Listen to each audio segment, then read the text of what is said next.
All our stories are created for entertainment purposes only. I'm a 32-year-old guy, and I was married to my ex-wife, Sophie, who's 30, for about 2 years. Sophie and I were deeply in love, and honestly, it still shocks me to talk about how she cheated on me, given everything we went through together. Our story goes way back, though. Sophie and I weren't strangers when we began dating. We actually grew up in the same neighborhood as kids, so we knew each other pretty well. It's a bit sad, but when I was around 15, her family moved to a different house, and we lost touch. Years later, by pure coincidence, we ran into each other as adults. Even as a kid who didn't know much about love, I had a huge crush on Sophie. And when we crossed paths as grown-ups, that spark from my childhood crush came back to life. We chatted for a while and swapped contact info. Luckily, Sophie was single at the time.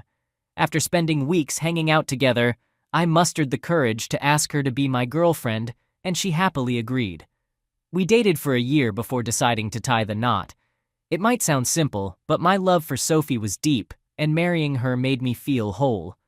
A lot had changed in both our lives, but deep down, Sophie was still that bright, witty, and lively person I remembered from our childhood. She had become a junior high school teacher, while I was working as a mechanic in an auto shop. Between us, Sophie was the brainiac, and she had a thing for smart folks. Me, on the other hand, I had an open heart and didn't specifically seek out intelligent people like she did. That was one big difference between us. Initially, when we were reconnecting and hanging out, I sometimes felt like I wasn't on her level. However, as I got to know her better and we fell head over heels in love, I gained more confidence. But I always made an extra effort to keep her happy. Our marriage was a blast full of fun, sweetness, and laughter. Sophie had a special talent for making married life incredibly enjoyable and peaceful. We hardly ever argued or fought. Back when we were dating, Sophie told me how much she disliked being yelled at. She made me promise that I would never raise my voice at her, no matter how upset I might be. I vowed to keep my cool in any situation, and she promised the same. So, when we had disagreements, they sounded intense, but our voices never got raised. As for our thoughts on having children, Sophie and I were on the same page. We didn't see the point in waiting for years before starting a family. To me, it just didn't make sense. I preferred having a child within a year or two of getting married so that our child could grow up with us as we aged together, rather than waiting until we were much older to have our first child. Right after we tied the knot, we were eager to start a family. There were moments when Sophie thought she might be pregnant because she missed her period, only for it to arrive the next day. But in the first year of our marriage, she did get pregnant once, but sadly, she suffered a termination after just a month, and we lost the baby. It was an incredibly emotional and tough time for both of us. We had been eagerly waiting to conceive for months, and when it finally happened, we faced this heartbreaking loss. After that first loss, we decided to take a break from trying for a while before attempting again. Unfortunately, history repeated itself, and Sophie had another loss at around 5 weeks into her pregnancy. The second time, she woke up one morning and noticed heavy bleeding. When we rushed her to the hospital, it was confirmed that she had suffered another loss. This whole experience took a heavy toll on us emotionally, and for several months the thought of trying for another child was too painful to even discuss. I did my best to support her during this difficult period and tried to stay strong for the both of us.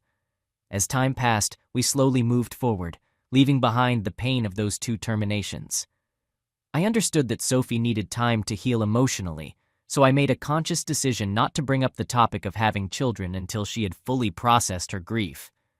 Our marriage eventually bounced back from those challenging months, and life returned to a sense of normalcy. Even when things seemed fine, I continued to treat Sophie like a queen and catered to her every need. Besides her work as a school teacher, she didn't have to worry about anything else at home. I took charge of cooking, cleaning, doing the laundry, tending to our lawn, grocery shopping, and even preparing special meals for her on occasion. I was extremely attentive because I knew she had been feeling like something was wrong with her and that she brought bad luck due to the loss. My primary goal during that time was to reassure her that she was absolutely not at fault and that I loved her deeply. About 4 months after we lost our second pregnancy, one weekend while I was doing my usual house cleaning routine, Sophie approached me with tears in her eyes. When I got back from the kitchen and those messages kept popping up, I decided to silence her notifications, not wanting to disturb Sophie's sleep. But as I attempted to hush her phone, the messages just kept pouring in, both on WhatsApp and Instagram. My curiosity got the best of me. Since her phone had a fingerprint lock, I used her fingerprint to unlock it and see who was bombarding her with messages. Once I got into her phone, I noticed the sender was a contact saved with a single love emoji. Naturally, I wondered who this person was, and my heart sank when I started reading their messages. From their conversation, it became evident that she was chatting with a guy who kept asking about the well-being of my baby and inquiring about her health and pregnancy. I had to go through their messages repeatedly to grasp the situation, trying to figure out if he was a doctor or something. After some digging, I determined he wasn't. Meanwhile, I was also checking out her Instagram. To my surprise, the same guy had messaged her there, and shockingly, he even sent her a picture of his private parts.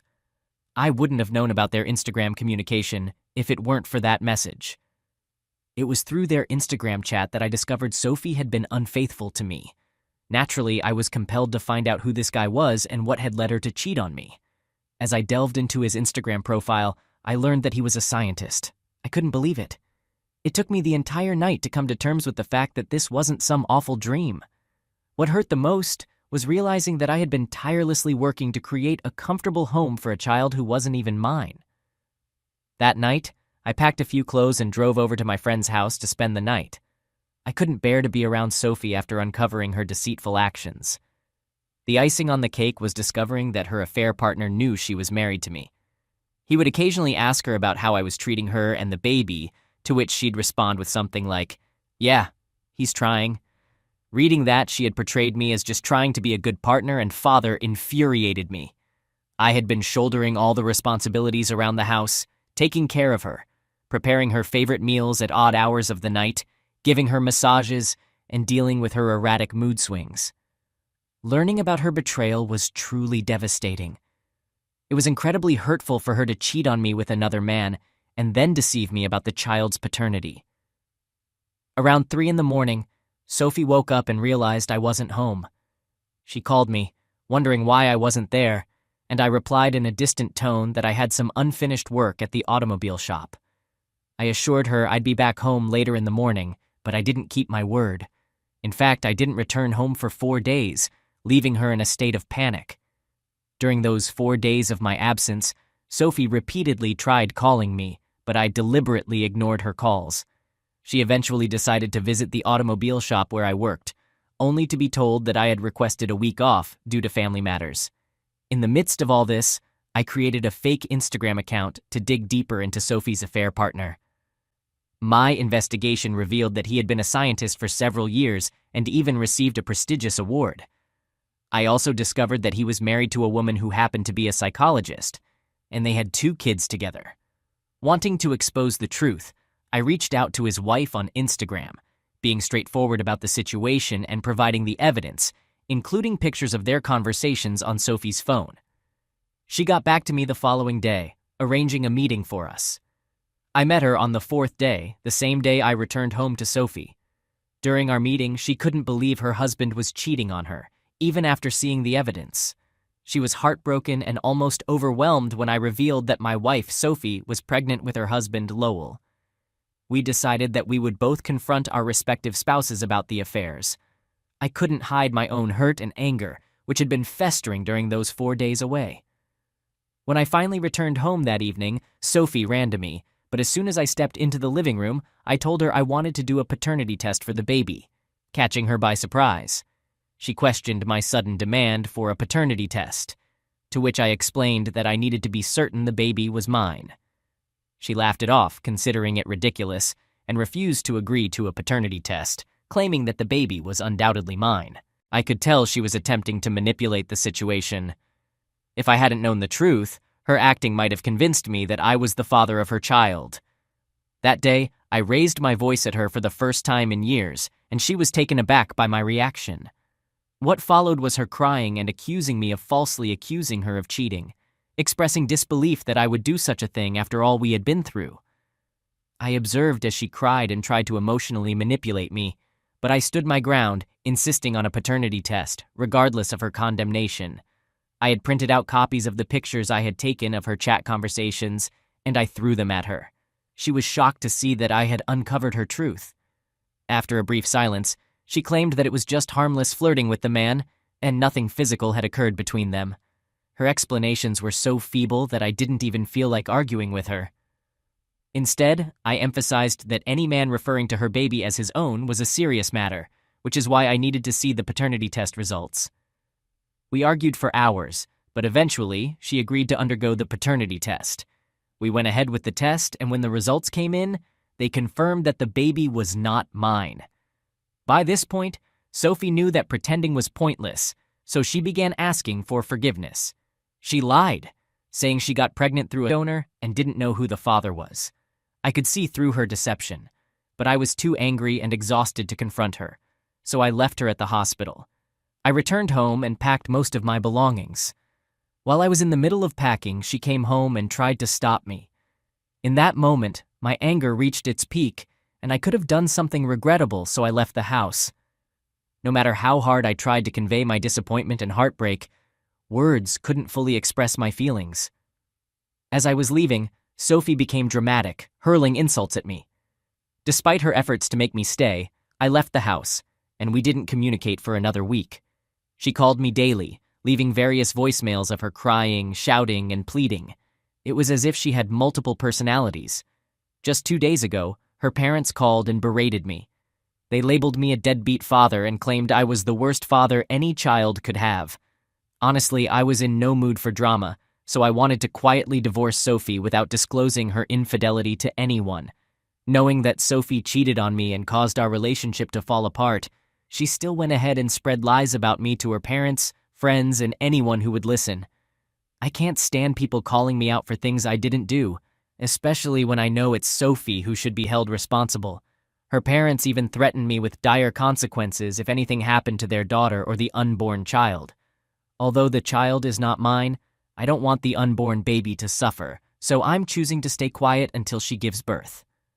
Update. Someone here mentioned my desire to divorce Sophie without causing a fuss. I want to clarify that I'm dead serious about it. I've had my fair share of marital problems in this relationship.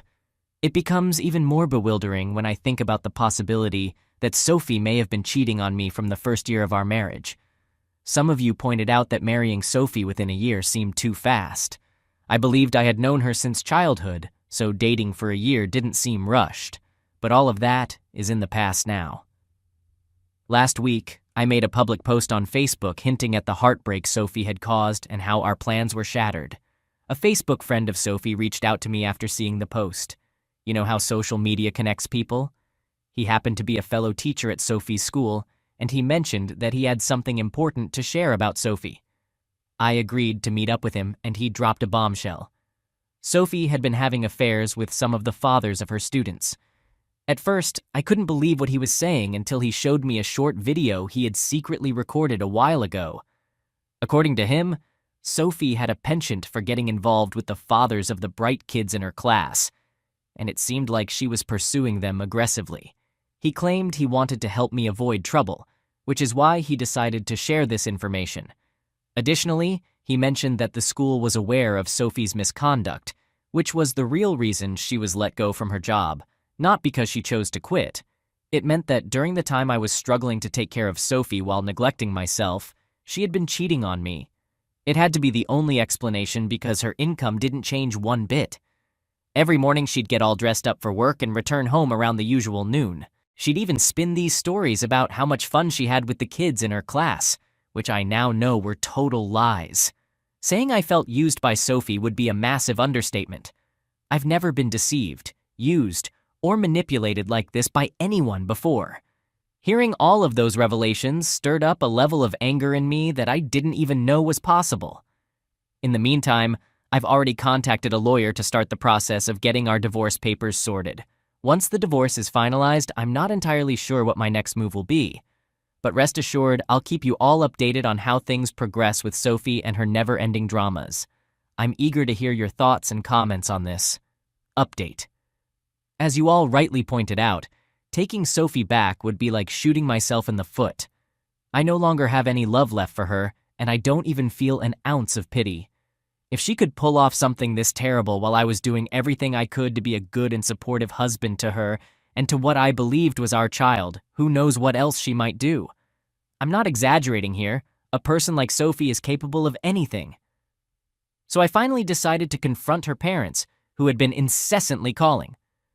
I went ahead and shared the pictures of the conversations between her and her affair partner in their WhatsApp family group chat. I also sent a lengthy voice note to explain everything just in case anyone had trouble reading. All of this happened before my final showdown with Sophie. I told her straight up that I knew about her affairs with multiple men, and that the father of her child was actually a scientist. The look on her face showed that she didn't see that coming. She had already lost weight from all the crying, pondering, and begging for me to talk to her over the past few days. I thought she'd continue to plead with me, but she knew her time for pretending was up. Instead, she got defensive and admitted to having an affair with the scientist. She even shamelessly told me she did it because she wanted good genes for her baby, not my supposedly weak and dumb genes. I couldn't believe she said that to my face, but she did. What she didn't know was that I had already reached out to her affair partner through his wife and informed them that I had discovered Sophie was a serial cheater. I knew Sophie didn't show any remorse when she admitted to the affair because she was probably expecting hefty child support payments from him. Unfortunately for Sophie, her affair partner also wanted to reconcile with his wife, so he insisted on a paternity test, too. Shockingly, the results showed that he wasn't the child's father either. It turned out that during that time, Sophie had been with multiple partners, including me, the scientist guy, and 2 other men, one of whom was the father of her students. She couldn't determine who the real father was. About 2 weeks later, after her affair partner learned he wasn't the father, my lawyer sent her the divorce papers. Initially, she refused to sign them, claiming that I had ruined her life and that I had to stick with her. It was quite a laughable situation. On a different note, when her parents discovered that she didn't know who the father of her child was, they disowned her in shame. Eventually, she gave in and signed the divorce papers, and we are officially no longer together. She attempted to outsmart me but ended up losing everything, including her family. Now she'll have to raise the baby on her own, and I genuinely hope she can find the baby's father. I want to express my gratitude to everyone who suggested I contact her affair partner in my last update. It played a significant role in revealing the truth and bringing closure to this chapter of my life.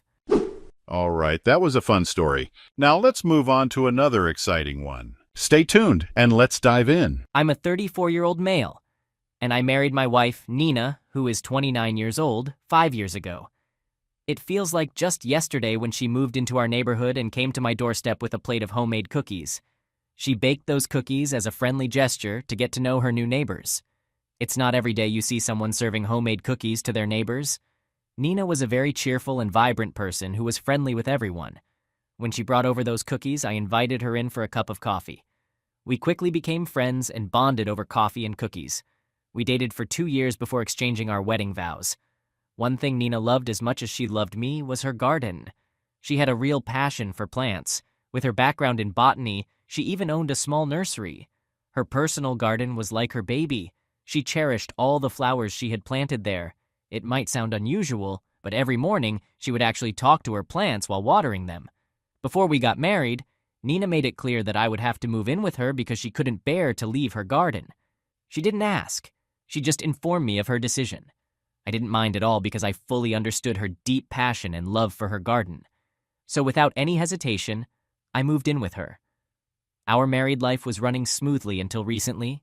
The qualities that initially attracted us to each other have now become a source of tension. You see, Nina and I have quite contrasting natures.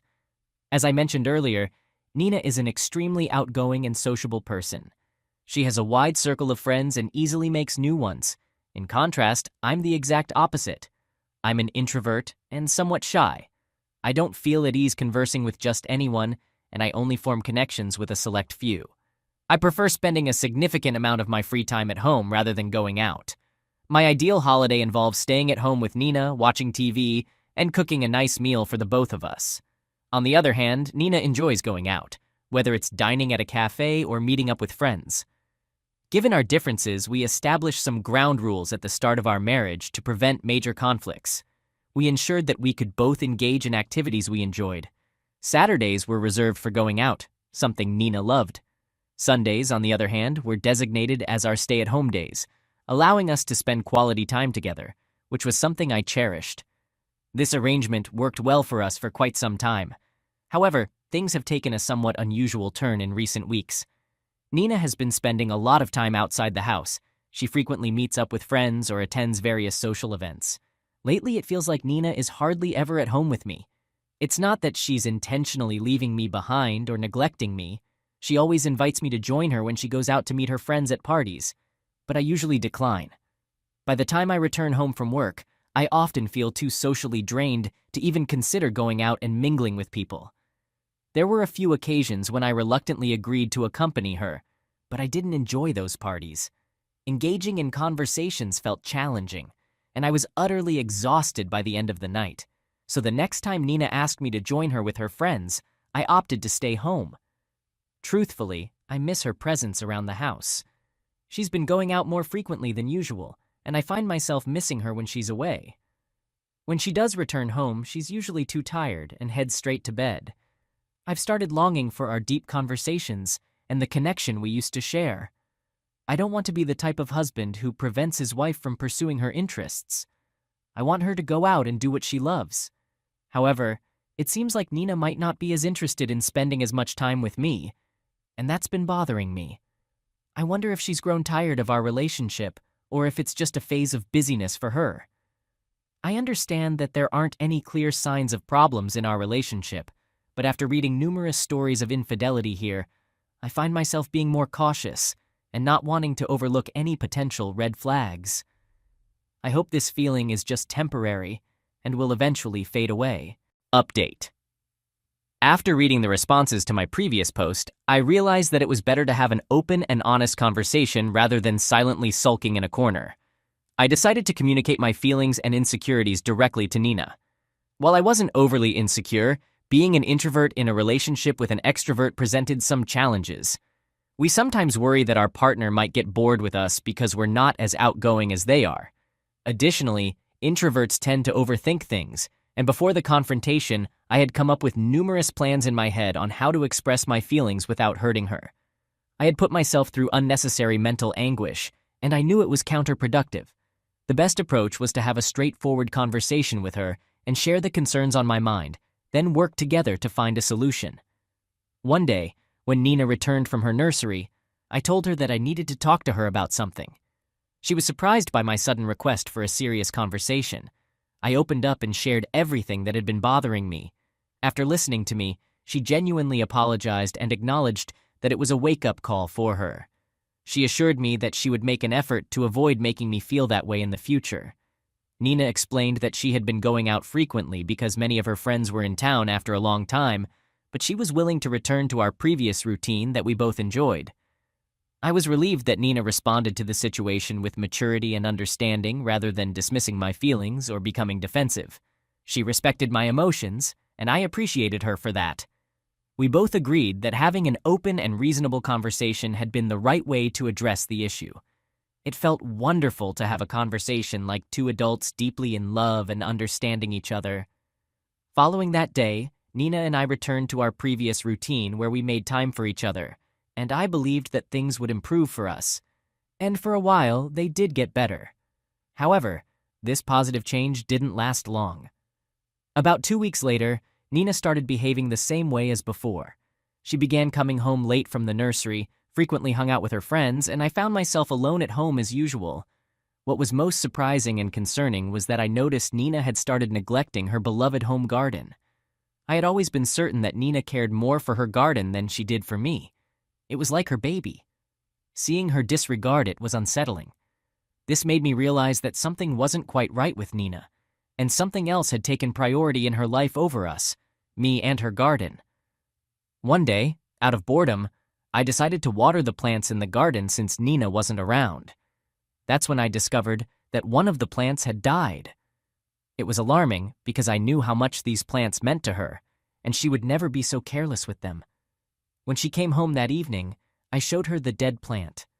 To my surprise, Nina had no idea about it. She left her dinner half-eaten and rushed to the garden to check on her remaining plants, with me following behind. Nina was truly saddened when she saw the dead plant. Although she didn't burst into tears, she was visibly upset. She blamed herself, acknowledging that her busy schedule and social life had caused her to neglect her garden. Nina kept blaming herself and vowed to prioritize her responsibilities from that point onward. I just looked at her, hoping she would return to her usual self. From that day on, Nina became extremely attentive to her plants, taking excellent care of them as she always had. Interestingly, she didn't cut back on her social outings. She began waking up early to tend to her plants before going out in the evenings. Spending time with me seemed to be of little concern to her. Her primary focus was going out and nurturing her beloved plants, which she affectionately referred to as her babies. I know it might sound irrational and bizarre, but I've started feeling somewhat jealous of her garden and her friends. I've already discussed my feelings with her, and she initially promised to divide her time equally, but now she's reverted to her old routine. I don't feel like having another confrontation. It would make me feel foolish. I genuinely want to resolve this issue, but I don't want to discuss it with her again. So I decided to create some distance between us. 2 nights ago, I did something foolish. When I returned home from work, Nina was already there. She kissed me and mentioned that she was heading out to meet a friend. She had set up dinner for me, but I was angry, though I didn't voice it.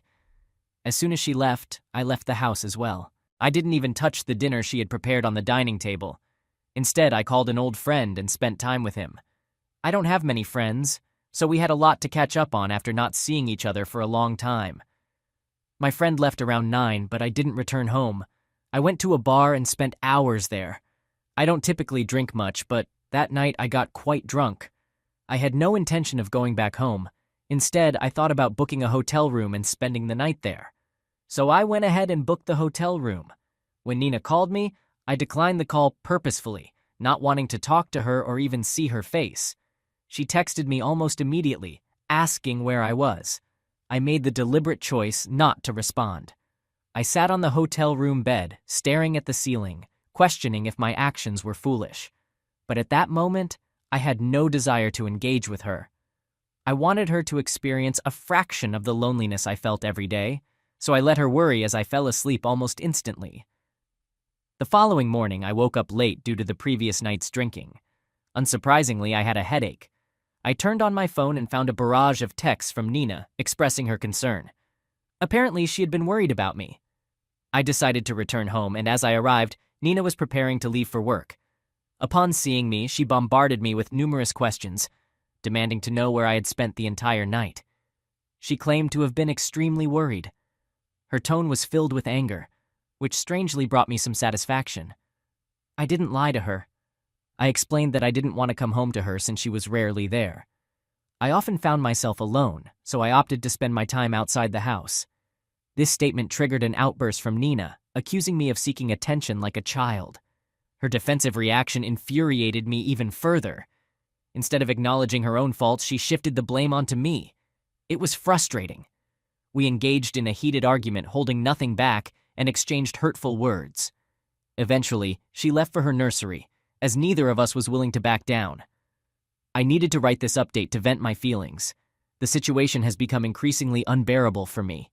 I'm torn between wanting to follow her to see what she's up to or considering hiring a private investigator. I've simply reached my limit. Update. Guys, I have to admit, that red flag I mentioned earlier was real, and I'm relieved I didn't ignore it. So, after that major argument, Nina and I completely stopped communicating with each other. Neither of us was willing to apologize or make amends. We were both seething with anger. We shared the same house, but refused to exchange a single word.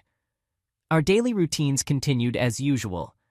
I prepared breakfast and she took care of dinner, but the silent tension persisted. This time, I had decided not to be the first one to step forward and resolve the conflict. It wasn't a matter of ego. It just didn't feel right. A week later, when I returned home from work, I walked into a surprise. The lights were off, which was unusual because Nina typically arrived home before me. I switched on the lights and was taken aback. Nina had prepared a surprise for me. There was a cake on the living room table along with balloons and a poster that read, "I'm sorry." Nina approached me, hugged me, and apologized. I won't deny that it felt good to see her effort. She acknowledged that it was her fault for not listening and paying attention to me. We made up, and Nina even cooked my favorite meal. We enjoyed our food and had a lengthy conversation for the first time in a while. I felt relieved, and everything seemed to fall back into place. There was so much to catch up on since our fight. I had feared that Nina had grown to despise our relationship and didn't care anymore. She had appeared so indifferent, and I was afraid that our 5-year marriage was on the brink of collapse. However, she did all of this, which reassured me that she was willing to put effort into our marriage to make it work. Her love for me brought happiness to my heart. Unfortunately, that happiness was short-lived as I soon encountered the harsh reality of Nina's actions. A few days after our reconciliation, my heart was shattered in the most painful way imaginable. I was at my office when I realized I had forgotten some crucial documents I needed at home. I had worked late the previous night and had left them on the study table. My office wasn't far from home, so I decided to quickly go back and retrieve them. I drove home expecting an empty house.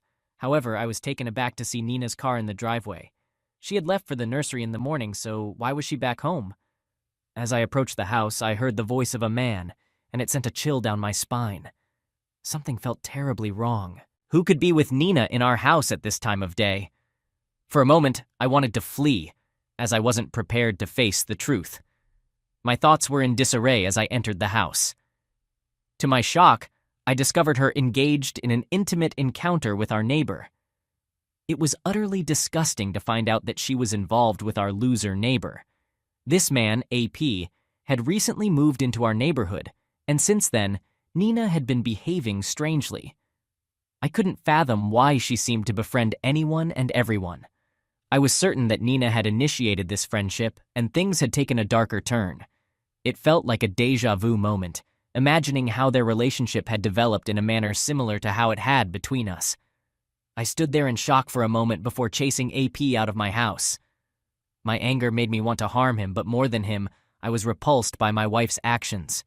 I wanted to throw her out of the house, but it was her property. She begged me, claiming it was a one-time mistake and that they both regretted it deeply. She asked for a chance to make things right, but I couldn't bring myself to believe her.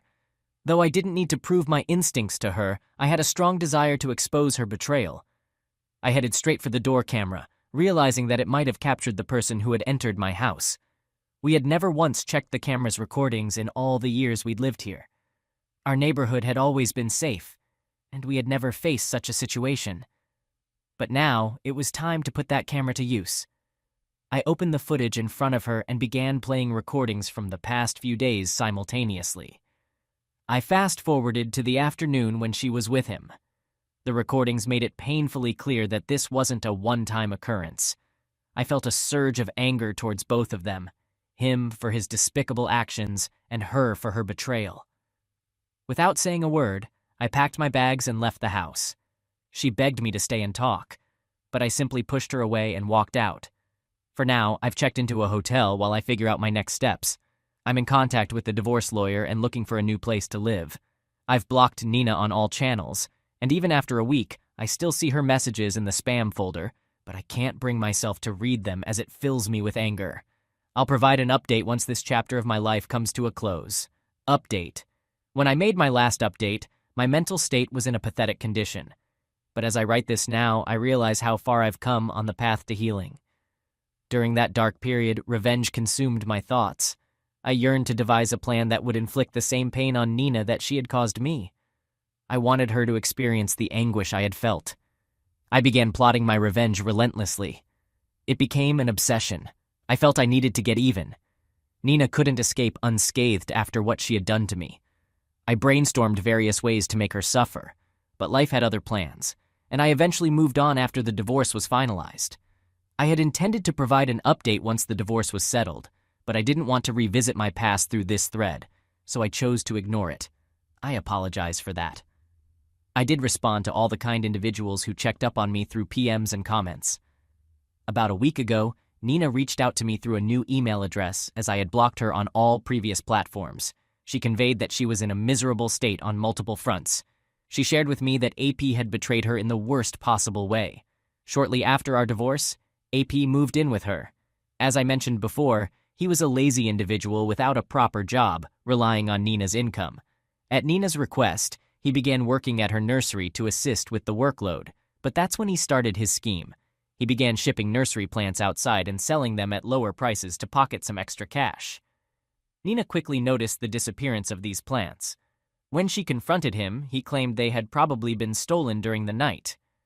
Meanwhile, he managed to obtain ownership papers for the nursery and sold it to make a quick fortune.